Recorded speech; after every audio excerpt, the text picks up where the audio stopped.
Aliás, ô Gabi, dentro disso, o Bruno já tá aqui já, nosso setorista do Palmeiras aqui na Rádio Bandeirantes. Ontem a pergunta... Com o look londrino. Com o look londrino, é verdade. Cara, tá muito frio em São Paulo. Tá mesmo, É impressionante. Os últimos dias, assim... Frescura. Não faz frio em São Paulo. Um frio chato, sim, exato. Só faz frio no sul do país, é verdade. Um frio chato pra Dedéu, tão chato quanto Abel Ferreira.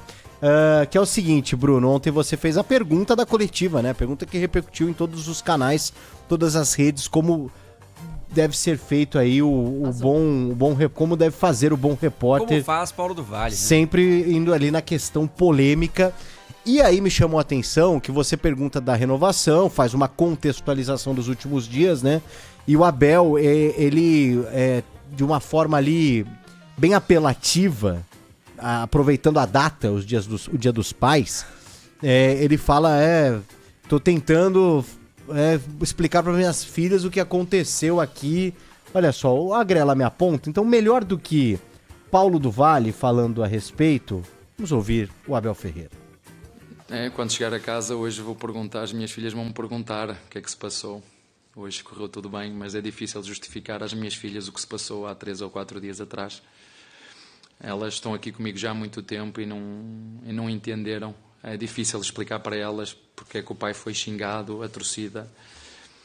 Mas como hoje é Dia dos Pais, elas seguramente que me vão presentear e abraçar, como sempre fazem.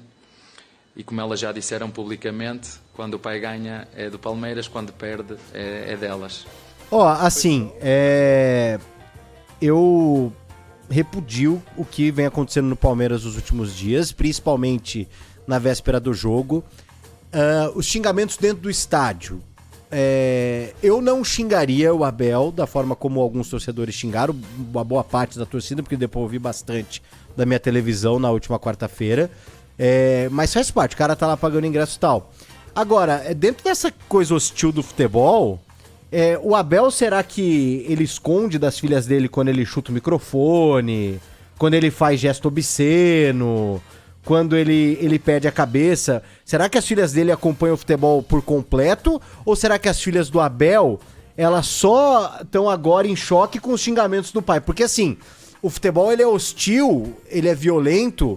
E não querendo comparar ações, porque eu acho que existem níveis de violência, sim, sempre. E acho que o que aconteceu, por exemplo, na véspera do jogo é um nível quase extremo. É que eu acho que é muito mais... O cara vai lá, joga uma bombinha ali na entrada do CT e tal. É uma grande bobagem, o Palmeiras, né? Classificou como um atentado terrorista. Eu acho que não é pra tanto. Sim. Porém, existem níveis e tal. Mas, cara, eu acho que assim... o Abel faz parte desse ambiente hostil do futebol. E aí ele vir com essa, no Dia dos Pais, tô tentando explicar pras minhas filhas, Abel, sabe? Pô, conta cara, outra, vai. Será que ele tem que explicar pras filhas, conta por exemplo, outra. Quando ele... Pô, pai, por que você foi tão grosso assim com o cara Exatamente. que te perguntou uma coisa? Pai, aquele dia lá que você destratou a repórter da Band News, Aline Fanelli, nós somos mulheres aqui, né? Você não aprende nada com a gente? Será que as filhas do Abel, elas só aparecem nessas horas? Então, assim, uma apelação, um jeito apelativo, às vezes, de você querer chamar atenção. Menos, Abel, menos. Eu condeno todo tipo de violência no futebol e acho que tem coisa que passa do ponto. Sim. E acho que o xingamento no estádio não passa, porque ele se referiu a isso na sua pergunta. Sim. Os xingamentos que ele sofreu. Eu acho que eles podem ser injustos? Podem ser. Mas, pô, o que o Abel já fez e desfez no futebol brasileiro, tratou mal o país, né, de uma forma até colonizadora, enfim. As filhas do Abel ontem foi conveniente pro Abel colocarem as filhas na parada. Aproveitou também a deixa do Dia dos Pais pra falar dessa pergunta, mas depois, PDV, na sequência da resposta, vocês devem ter percebido também que já muda o discurso do Abel sobre a renovação, né?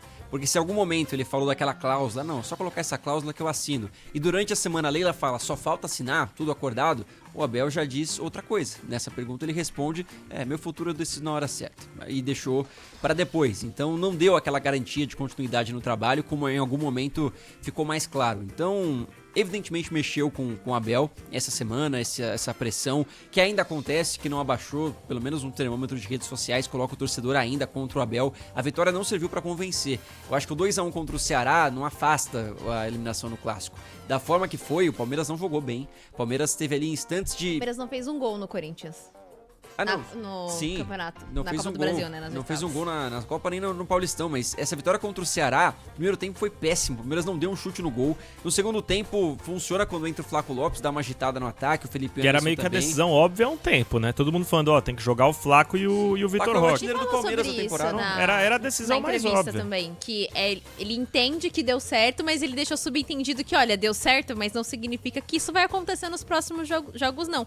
E só pra completar essa questão da renovação do Abel, hoje o Igor Dorileu trouxe, ele é repórter do Rio de Janeiro, trouxe uma informação exclusiva do Palmeiras de que o Palmeiras não vai dar esse tempo todo pro Abel. Então o Abel tá com prazo pra poder falar se ele vai renovar ou não, porque o Palmeiras quer planejar a temporada de 2026 com antecedência. Eu acho ótimo. Exatamente. Se o Abel não for ficar, o Palmeiras já precisa procurar um treinador no Lógico. mercado. E aí a gente fala muito sobre o Vojvoda, que é o nome de bate pronto, né? Pode ser que daqui a pouco o Grêmio vá atrás. A impressão que eu tenho então, do Vojvoda... Pode falar. Desculpa, Gabi. Não, imagina, pode falar. A impressão que eu tenho do Vojvoda é que ele não é tão fácil de se convencer quanto passa a impressão do tipo, como eu falei agora, tem o Vojvoda no mercado. O Grêmio poderia até tentar o Vojvoda. Eu não acho que ele aceitaria com o barco andando. O Palmeiras acho que é exatamente o perfil que o Vojvoda procura de clube, assim. Eu acho que o Palmeiras Estabilidade.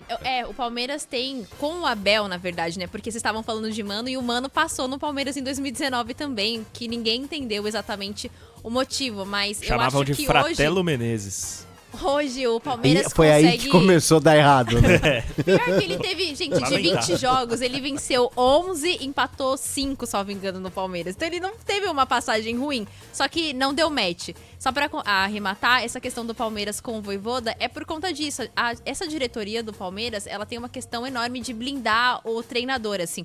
O Abel só é exposto quando ele vai na coletiva e perguntam pra ele. E quando ele quer ficar, porque se ele não quiser, ele responde uma pergunta e vai embora. Mas a diretoria do Palmeiras agora tem muito dessa percepção de, olha, a gente vai blindar o treinador, a gente vai blindar os jogadores. A exemplo de que ontem, mesmo com a vitória, só o Flaco Lopes passou na zona mista. Então, acho que a diretoria tá trabalhando de uma outra forma nesse momento e pode ser algo que o Vojvoda busca. Até na semana passada a gente falou assim, quem vai vir pra treinar o Palmeiras se o Abel sair? Qualquer treinador que viesse, ele vai enfrentar dificuldades, principalmente com a torcida. Mas acho que o Vojvoda teria uma base bem estruturada da diretoria do Palmeiras pra segurá-lo 2 anos que seja, sabe? Independentemente de conquista de título ou não, com base naquela questão. Estamos em período de reformulação, como a própria Leila já falou. Só pra falar de coisa boa, Alberto Valentim. o pênalti acertou com o América Mineiro, não é mais treinador da Ponte Preta, o último apague a luz na Ponte. Mas é o seguinte, é tão difícil pro jogador de futebol bater pênalti igual o Flaco Lopes bateu ontem?